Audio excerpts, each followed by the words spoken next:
नमस्कार। बातों बातों में आप सभी का स्वागत है। आज हमारे साथ कार्यक्रम में मौजूद है आदरणीय आरिफ मोहम्मद मुस्तफ़ा जी। मुस्तफ़ा जी, हमारे इस कार्यक्रम में आपका हार्दिक अभिनंदन है। नमस्कार।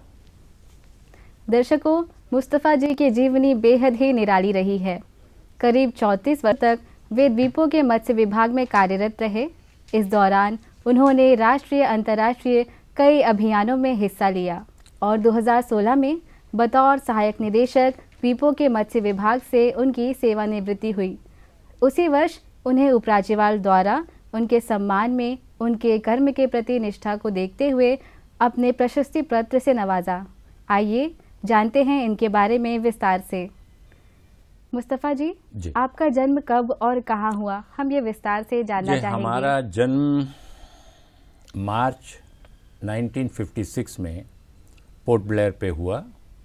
उस वक्त जो मैटरनिटी वार्ड था वो आज के नेशनल मेमोरियल सेलुलर जेल की एडमिनिस्ट्रेटिव ब्लॉक पे लोकेटेड था। जीबी पंत हॉस्पिटल उस वक्त नहीं बना था जी। तो वहाँ पे हमारी पैदाइश हुई और हमारे ख़ानदान को यहाँ रहते हुए 150 साल हो गए हैं जी। हमारे दादाजी जो हैं उन्हें अंग्रेज़ों ने क्रिमिनल तो सभी को उन्होंने लेबल किया था जी। लेकिन वो जो ग्रुप था उस वक्त जो लोग आए थे उन्हें रिबल ऑफ ब्रिटिश एम्पायर ये कहा गया था कि ये ब्रिटिश हुकूमत के गद्दार हैं। उन्हें छोटा शाहजहाँपुर जो यूपी पे लखनऊ के करीब है वहाँ से लाया गया था और उनका नाम था पंडित अयोध्या राय शर्मा जी। और जो हमारी दादी थी वो जो पहली मोपला लेडी जिन्हें ब्रिटिश हुकूमत के ख़िलाफ़ कॉन्स्पिरेसी के जुर्म में अंडमान भेजा गया था, उनके साथ वो एक छोटी नाबालिग बच्ची की तरह आई थी। क्योंकि उस वक्त ये परमिटेड था कि अगर किसी को सज़ा होती है और उसे दूर भेजा जाता है, काले पानी की सज़ा होती है, तो अगर उनके पास छोटे बच्चे हैं तो वो बच्चों को अपने साथ ले जा सकते हैं। तो दादी मलाबार से थी, उनका नाम चांद बीबी था और दादा छोटा शाहजहाँपुर से थे जी। और तब से हमारी नस्ल यही है और हमारा जितना भी लिंक मेनलैंड ऑफ इंडिया के साथ है वो सिर्फ अब लिखाई में, किताबों में या यादों में रह गई है। कोई फिज़िकल कांटेक्ट नहीं रहा। हमारे अब्बा और हमारी जो बड़ी बहनें और भाई हैं वो 1950s के एंड में 60s के शुरू में वहाँ पे गए थे, लोगों ने पहचाना भी था, लेकिन उसके बाद हमें मौका नहीं मिल सका कि हम कभी भी उस रिलेशन को रेस्टोर कर सकें। तो अभी हम सिर्फ अंडमान के होके रह गए हैं। अंडमान ही हमारा सब कुछ है, इसीलिए इन्हें हमें छोटी इंडिया कहा जाता है जी। हाँ जी।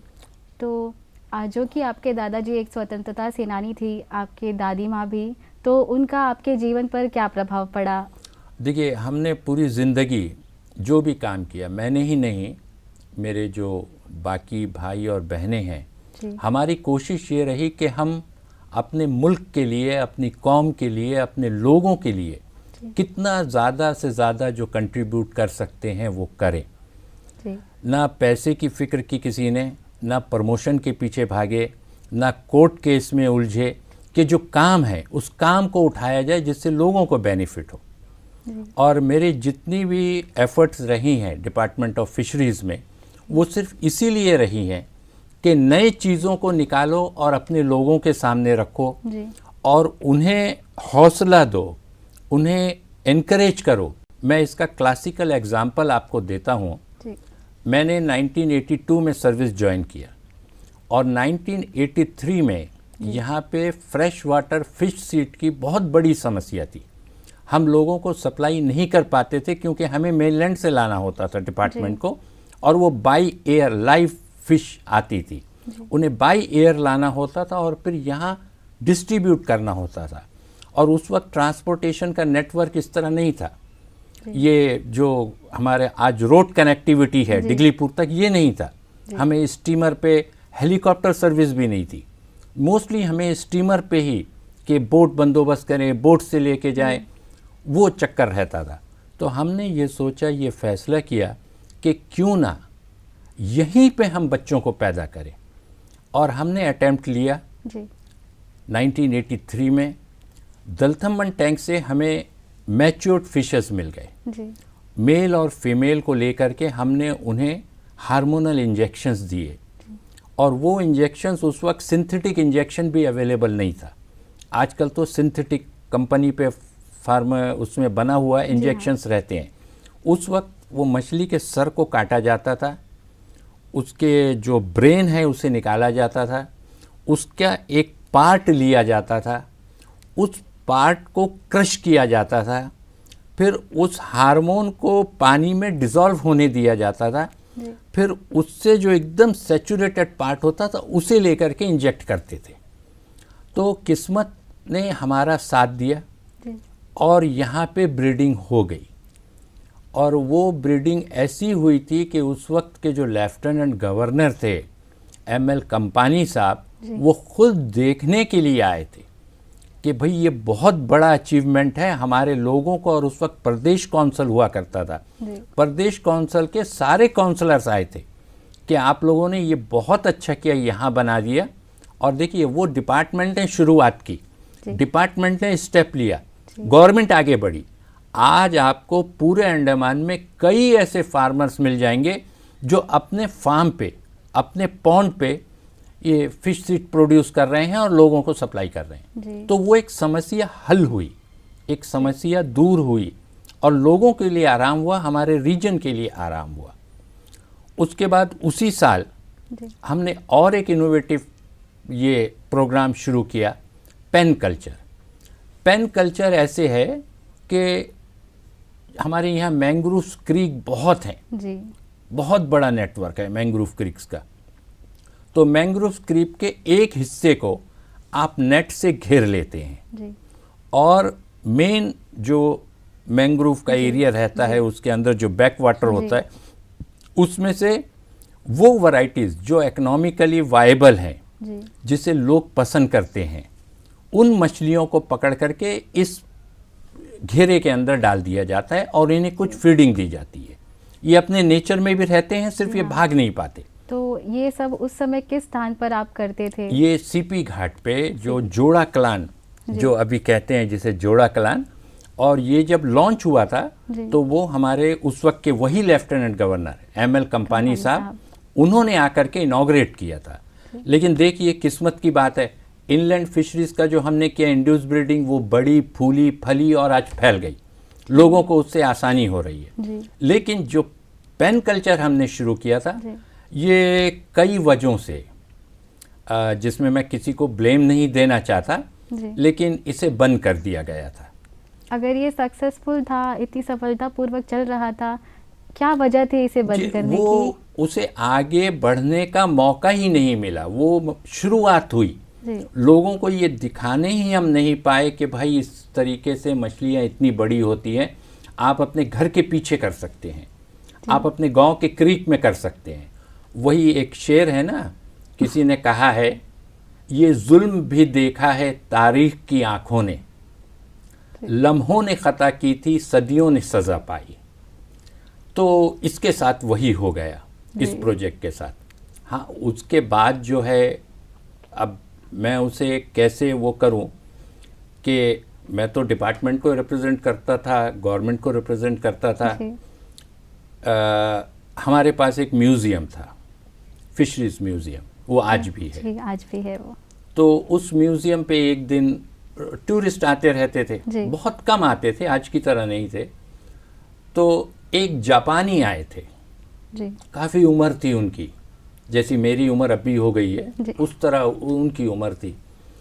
तो उन्होंने मुझसे बात किया, उन्होंने कहा कि यहाँ पे वो मछली मिलती है, उसने एक मछली का नाम लिया।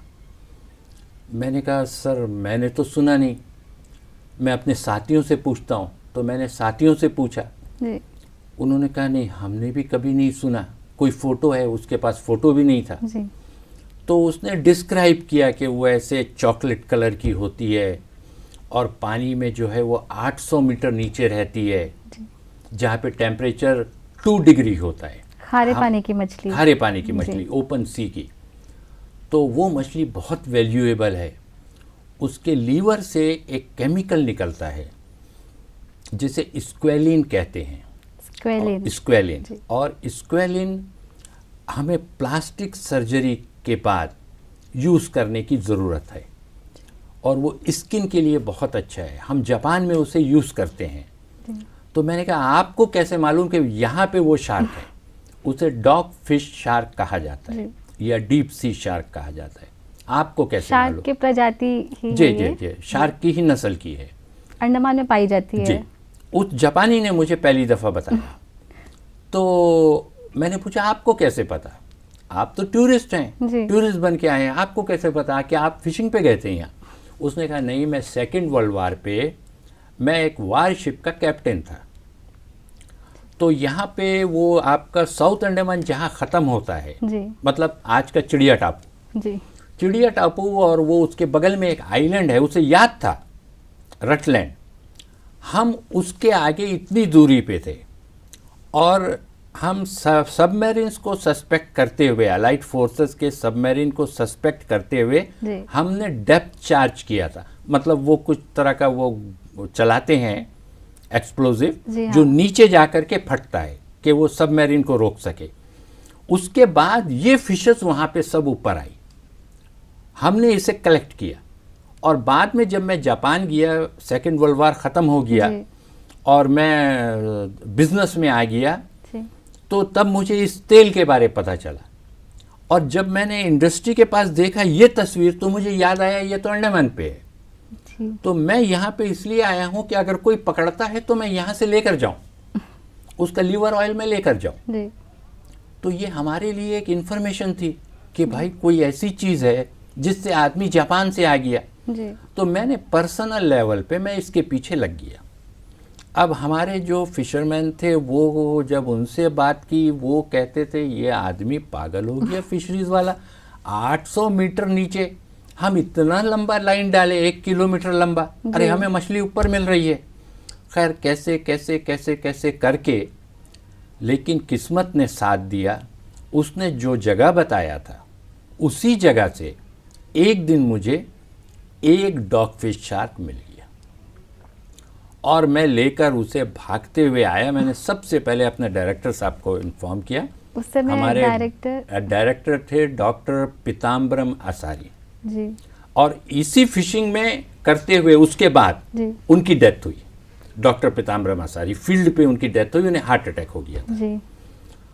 तो उन्हें बताया, उन्होंने देखा। अच्छा, उस वक्त कम्युनिकेशन ये सब चीज़ें बहुत पुअर थी, उतनी फैसिलिटीज़ नहीं थी कि आप नेट खोलें और आपने देख लिया। तो उन्होंने मेनलैंड पे कई ऑर्गेनाइजेशन को फ़ोन किया जी। उन ऑर्गेनाइजेशंस ने भी ये जवाब दिया कि सर हम इसे देख करके we will revert this evening और tomorrow morning we will let you know कि इसकी इम्पोर्टेंस क्या है। और जो वहाँ से फीडबैक शुरू हुआ CMFRI से और एम्पीडा से, उन्होंने कहा सर ये तो गोल्ड माइन है, कहाँ है, आपके वहाँ पे मिल गई? हाँ, उसने कहा मेरे सामने रखी हुई है, मैं मेल से तुम्हें इसकी तस्वीर भेज रहा हूँ। वो पोस्टल मेल से जाती और सिर्फ 2 महीने का वक्त लगा होगा, तब एम्पीडा ने, marine product export development authority जो है, उन्होंने एक टीम कंस्टिट्यूट किया और जापान से भी उन्होंने लोगों को बुलाया। जैपनीज भी उसमें पार्टिसिपेट कर रहे थे। ये उस समय की बात थी, 83 की बात, 84 होगा शायद, 84-85 की बात है। तो इसे इम्प्लीमेंट करने में काफ़ी समय लगा होगा उस समय? जी नहीं, वो मतलब 2 महीने में, 2.5 महीने में वहाँ के एक्सपर्ट्स आ गए जी। और तब डिपार्टमेंट ने अपने जितने बोट्स थे उन्हें डाइवर्ट किया, उन्हें पहले तो इक्विप किया जी। फिर उन्हें ट्रेंड किया कि 800 मीटर से आप कैसे मछली को निकालेंगे, क्या टेक्निक होनी चाहिए। और फिर लोग निकले बाहर, डिपार्टमेंटल बोट्स जी। तो डिपार्टमेंटल बोट्स पे मैम ऐसे हो गया था कि ढेरों ढेर, एक एक लाइन में 25, 30, 40 मछलियाँ आ रही, हर नेट पे वही मछली आ रही जी। और उसका सबसे बड़ी खूबी उसकी ये है कि आप उसको लीवर को निकालिए, लीवर को किसी भी कंटेनर में रख दीजिए और धूप पे रखिए जी। वो जो तेल है उसका फौरन निकल करके बाहर आ जाता है। दूसरे शार्क्स के उसमें आपको बॉयल करना पड़ता है, लेकिन इस पे आप सनलाइट पे एक्सपोज कीजिए। जी। और जब ये चीज़ फैली है, हमारे लोकल रेडियो स्टेशन ने इस चीज़ को फैलाया, डेली टेलीग्राम ने इस चीज़ को फैलाया, जो प्राइवेट एंटरप्रेन्योर्स थे वो सामने आ गए। और उनमें से सबसे ज़्यादा जो मशहूर था, जो TSG ग्रुप है आज का, TSG चैरिटेबल ट्रस्ट जो है, केरला से प्रोफेसर्स आ गए कि भाई ये कहाँ पे है, कहाँ पे मिलती है, और उसका एक्सपोर्ट शुरू हुआ। हम यहाँ से तो एक्सपोर्ट नहीं, हम यही कहेंगे कि यहाँ से रॉ मटेरियल लेकर के मेनलैंड भेजा जाता था। और आपको सुनकर ताज्जुब होगा, उस मछली के पेट से अंडे निकलते थे जी। बड़े बड़े अंडे, जो टेनिस बॉल की तरह। वो आज भी निकलते हैं, लेकिन आज उनकी पॉपुलेशन कम हो गई है। और उसे आप आमलेट की तरह, आप मुर्गी के अंडे की तरह या बतख के अंडे की तरह, आप उस पर थोड़ा वो प्याज वगैरह दे करके, हमने खुद खाया। और कहाँ पे पहला खाया, ये जो बे आइलैंड्स होटल है जी। वो जैपनीज ने हमें बताया कि इसके अंडे को आप खा सकते हैं। तो शुरू में तो हमारे अंदर बहुत हेसिटेशन था, भाई शार्क मछली का अंडा खाए, कैसे खाए। तो उन्होंने कहा चलो, तो वो एक बकेट पे लैंडिंग सेंटर से हमारे सामने ही लेकर के हमें साथ लेकर गए। और उन्होंने वहाँ लोगों को बताया कि भाई इसे ऐसे बनाना, इस पे ये इंग्रेडिएंट देना। और हमने खाया तो वाकई फिर उसके बाद तो हम घर पे भी खाने लगे थे। मुस्तफ़ा जी, तो उस समय ऐसा था कि आपने ब्रीडिंग करने की कोशिश की थी उसकी? नहीं, देखिए उसकी ब्रीडिंग नहीं हो सकती, वो तो ऐसे नेचुरली एनवायरनमेंट में रहते हैं को वो एनवायरनमेंट हम क्रिएट नहीं कर सकते। कि वो 800 मीटर का डेप्थ, उस डेप्थ पे जो प्रेशर है, वो प्रेशर ही इतना होता है कि अगर हम चले जाए तो आदमी मर जाएगा वहाँ पे। क्योंकि जस्ट आप एक छोटा से एक ज़रा सा सोचिए कि आपने एक गिलास पानी अपने सर पे रखा, फिर एक बकेट रखा, फिर एक ड्रम रखा, तो वज़न कितना होगा? वो इंसान दब जाएगा जब वो एक ड्रम अपने सर पे रखेगा, उसकी हड्डी पसली सब टूट जाएगी। और वहाँ पे 800 मीटर, जो 1 किलोमीटर के करीब है, उतना पानी हमारे ऊपर रहेगा। तो ये मछली उस प्रेशर पे रहती है। अगर इसे आप ऊपर ले आए तो ये अपने आप मर जाती है। इसका सिस्टम फेलियर हो जाता है, साइकोलॉजिकल फेलियर हो जाता है, फिजियोलॉजिकल फेलियर हो जाता है, ये खुद ही तड़प जाती है। क्योंकि कई दफ़ा हमारे फिशिंग लाइंस पे ऐसे हुआ कि वो मछली आई, वो पकड़ने के वक्त जब उसे निकाल रहे थे, और बड़ी मछली होती है, एवरेज साइज जो है इसका 5 केजी 6 केजी रहता है, तो उससे जब निकालने के वक्त में वो हाथ से छूट गया।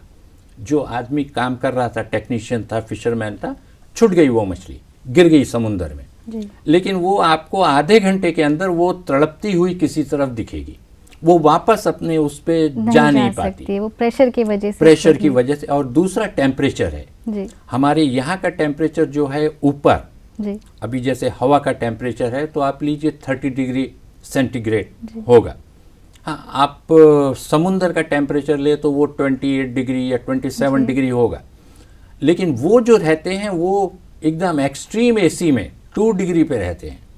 अब 2 डिग्री से उन्हें निकाल करके आपने अचानक ऊपर 27 डिग्री या 30 डिग्री में ले आया, तो उनके ऊपर बहुत स्ट्रेस आ जाता है। तो ये फिजिबल नहीं है हमारी जो एक बार अगर कास्ट हो जाए तो उन्हें वापस छोड़ना उनका पॉसिबल नहीं है, पॉसिबल नहीं है। तो ये देखिए, अब जैसे डिपार्टमेंट का कंट्रीब्यूशन ये रहा, इनलैंड फिशरीज को पॉपुलराइज किया गया, ये शार्क फिशिंग को पॉपुलराइज किया गया। उसी के बाद उसी शार्क की हंटिंग के दौरान एक दिन मुझे एक लॉबस्टर मिला। तो वो लॉबस्टर वो था, ऐसा था वो बंदा कि उसके जैसे बंदे मैंने पहले देखे नहीं थे जी। तो मैंने अपने साथियों से पूछा, भाई ये क्या है? उन्होंने कहा, भाई हम भी कभी नहीं देखे, ये कहाँ से ले आए? और वहाँ से ले आए, इतनी डेप्थ से ले आए उसे। वो शार्क की फिशिंग कर रहे थे, उसके पीछे घूम रहे थे, वो मिल गया ये। अब ये अजूबा लगा तो इसे ले आए, अब इसे रखे। हमारे पास जितनी किताबें थी वो हमने देख ली। ज़ूलॉजिकल सर्वे ऑफ इंडिया के पास गए, उन्होंने अपनी सारी किताबें देख ली। उन्होंने कहा, भाई ये तो हमें नहीं मिल रहा है, ये क्या है? तो फिर ज़ूलॉजिकल सर्वे ऑफ इंडिया से एक मिस्टर हिमांशु घोष थे, एक साइंटिस्ट थे, वो क्रस्टेशियन साइंटिस्ट थे। हिमांशु घोष ने एक लेटर लिखा कि नहीं, ये है इंडियन ओशन पे है, लेकिन अंडमान से या अंडमान सी से या बे ऑफ बंगाल से ये कभी रिपोर्ट नहीं हुआ है। If it is that one, अगर ये वही है तो ये शायद बहुत बड़ा अचीवमेंट होगा, ये पहली वैरायटी है। उसके बाद central marine fisheries research institute से एक डॉक्टर खतिरवेल साइंटिस्ट थे। डॉक्टर खतिरवेल ने हमें कम्युनिकेट किया कि हमें जो इंटरनेशनल इंडियन ओशन एक्सपीडिशन हुआ था उस पे जो सैंपल कलेक्ट करे गए थे उस पे इसके बच्चे मिले हैं, ये लगता वही है। और आप सोचिए इसकी इम्पोर्टेंस इतनी हो गई, हिमांशु जी ज़ूलॉजिकल सर्वे ऑफ इंडिया से, खतिरवेल साहब CMFRI चेन्नई से, वो अपना ट्रिप बना करके आए सिर्फ इसे देखने के लिए कि भाई तुम आ गए, तुम प्रकट हुए अंडमान सी से, और उन्होंने उसे देखा। और फिर उनके मदद से मैंने उसे भी पहली दफ़ा रिपोर्टिंग की। जब ये खबर भी फैली है, लोगों में गई है, तो विशाखापट्टनम से और तमिलनाडु से कुछ फिशिंग वेसल्स ऐसे आए जो बहुत ही डीप सी पे जो ट्रॉल कर सकते थे। क्योंकि देखिए, वो जो शार्क के बारे मैंने कहा, उसे आप ट्रॉलिंग से नहीं ले सकते। ट्रॉलिंग एक टेक्निक होती है जिसमें एक बड़ा काफ़ी मजबूत एक वेसल होता है, फिशिंग बोट होता है, उसके पीछे एक नेट डाला जाता है जो एक बैग की तरह होता। आप ये समझिए कि एक थैला, आप उस थैले को लेकर के पानी के अंदर चलते हैं, तो जितनी चीज़ें भी आती हैं वो उसके अंदर चली जाती हैं। आप कम डेप्थ पे करें तो जो सारी मछलियां हैं वो आती हैं। वो ट्रॉलिंग आज भी यहाँ पे चल रहा है, हालांकि वो हमारे लिए बहुत हार्मफुल है और गवर्नमेंट अब उसे ट्रॉलिंग के मेथड को रिस्ट्रिक्ट कर रही है, लेकिन उसके अंदर सारी चीज़ें आ जाती हैं। लेकिन उसी बैग को आपको जब बहुत डेप्थ पे लेकर जाना होता है तो उसके लिए कई तरह के टेक्निक्स लगते हैं। तो वो टेक्निक्स के साथ वो वेसल्स विशाखापट्टनम से और तमिलनाडु से यहाँ पे आए, उन्होंने लाइसेंस लिया और उन्होंने ट्रेड शुरू किया। एक काफ़ी जो जिन्होंने काम किया, अंतोनी स्वामी, शायद उनका ट्रॉलिंग आज भी उनकी होती है। तो ये 3 चीज़ें हैं जिससे हमने जो मेहनत की उसका हमें फल मिला और लोगों में ये चीज़ फैली, हमारे लोगों को एम्प्लॉयमेंट मिला, उनकी इकोनॉमिकल कंडीशंस अच्छी हुई और इस एरिया का नाम हुआ कि यहाँ पे ऐसी ऐसी चीज़ें मिल रही हैं। उसके बाद जब मैं डिपार्टमेंट ऑफ ओशन डेवलपमेंट पे था तो उस वक्त हमें national institute of oceanography Goa के साइंटिस्ट ने ये एडवाइस किया था, ये सजेशन दिया था कि देखिए वहाँ पे फ़िश की कमी तो नहीं है, लेकिन वो वक्त शायद दूर नहीं कि अगर हम इस तरह हार्वेस्टिंग जब बढ़ती जाएगी तो एक दिन आएगा कि उसमें डिक्लाइन शुरू होगा, कमी होगी, क्योंकि ये ट्रेंड पूरी दुनिया में देखा जा चुका है। तो इसलिए हम तुम्हें एक सजेस्ट करते हैं कि उस दिन की तैयारी कर लो। केजेस में, छोटे छोटे फ्लोटिंग केजेस में लोकल वैरायटीज को पाल करके देखो कि उसकी फिजिबिलिटी कैसी है, वो कहाँ तक उस पे पल सकते हैं। तो हमने वो वेंचर शुरू किया था और यहीं जो अभी आज Rajiv Gandhi water sports complex है, उस वक्त अबरडीन जट्टी के नाम से जाना जाता था और वो दोनों जट्टीज कनेक्ट नहीं हुए थे। तो जो ब्रेक वाटर का एरिया है उस तरफ का, उसके बगल में कई केजेस हमने लॉन्च किए और यहीं की लोकल वैरायटीज़ को कि एक में 10 वैरायटी, फिर दूसरे में 5 वैरायटी, इस तरह हमने डालकर फीडिंग शुरू किया। तो जब वो लॉन्च हुआ और उस पर मछलियाँ बढ़ने लगी तो उस वक्त के हमारे जो लेफ्टिनेंट गवर्नर साहब थे, श्री वक्कम पुरुषोत्तमन साहब, वो खुद आकर के वो देखा करते थे और मुझे बुला करके पूछा करते थे, वो मछली लाओ, वो कितना अच्छा, उस दिन मैंने ये देखा था, उसे ले आओ, उसे दिखाओ। वो खुद आकर के वहाँ खड़े होकर के चीज़ों की जानकारी लिया करते थे। लेकिन वो हमारे पेन कल्चर की तरह ये केज कल्चर भी पॉपुलराइज नहीं हो पाया। और एक प्रोजेक्ट वही ओशन डेवलपमेंट में रहते हुए वो मैंने ही सजेस्ट किया था जी। और मैंने उसके लिए 18 लाख मांगे थे गवर्नमेंट से कि सर मुझे 18 लाख आप दे दीजिए जी। ये करते हैं जी। वो प्रोजेक्ट ये था कि यहाँ पे जो कोरल्स हैं, करीब के कोरल्स, जी। वो बहुत डैमेज हो गए हैं। जी। उन कोरल्स को रीजुनोवेट किया जाए। जी हाँ, आपने कोरल कंजर्वेशन एंड रिजुवनेशन जी कोरल रीफ के लिए जी, ये जी, परियोजना थी, जी, वो किया था। जी, वो हमने किया था 86-87 में। जी। उसकी रिपोर्ट भी पब्लिश हुई थी। वो पहला सर्वे था पूरे अंडमान निकोबार का, पूरा अंडमान निकोबार का सर्वे था जिस पे central institute of fisheries education Bombay, Bombay university और Bhabha atomic research centre Pune ये इन्वॉल्व थे और मैं यहाँ से इन्वॉल्व था। लेकिन मैं पर्सनल लेवल पे इन्वॉल्व था कि हम एसेस करें समुंदर के अंदर उतर करके। तो हमें बहुत सी दिक्कतें फेस करनी पड़ी क्योंकि हमारे पास ट्रांसपोर्ट नहीं था, हमारे पास बोट्स नहीं थे, पैसे की कमी थी।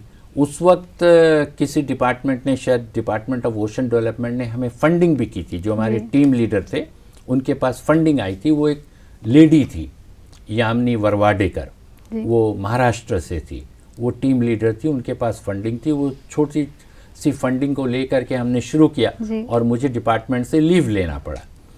तो वो करते हुए, वो असेसमेंट करते हुए कि कहाँ तक हमारे कोरल हमारी किस एक्टिविटी की वजह से कितने टूटे हैं, वो करते हुए हमने उसे थोड़ा से और चेंज किया।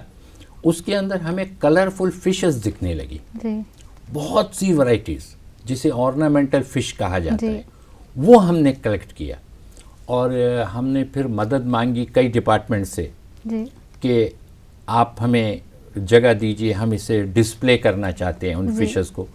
तो एक डिपार्टमेंट सामने आई, department of electricity. Mister Bhagat Singh उस वक्त सुपरिंटेंडिंग इंजीनियर थे और हमने अपना वो पूल लाया हुआ था। हमारी टीम पूल्स लेके आई थी, बड़े बड़े जो टैंक्स होते हैं, उस पे हमने उन फिशेस को डिस्प्ले किया।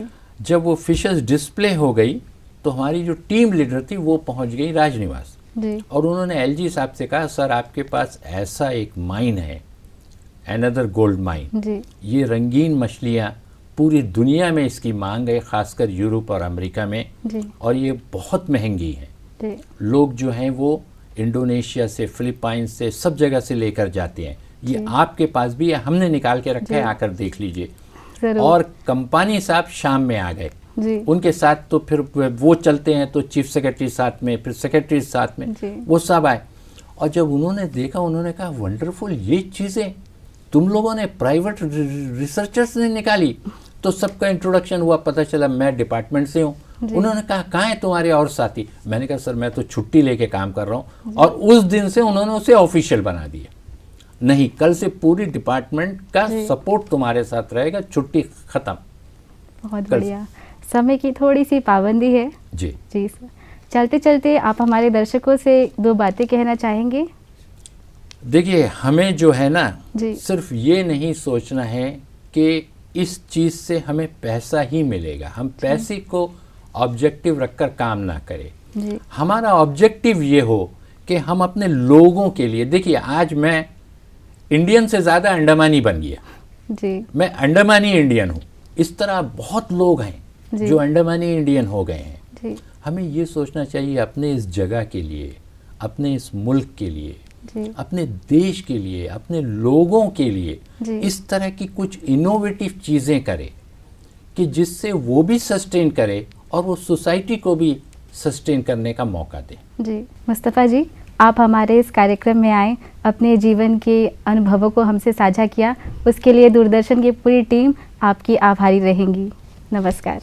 नमस्कार, thank you for the opportunity. Thank you. बातों का सिलसिला यूं ही जारी रहेगा। बातों बातें के अगले अंश में हम फिर आपसे मिलेंगे। तब तक के लिए हमें दीजिए इजाज़त। नमस्कार।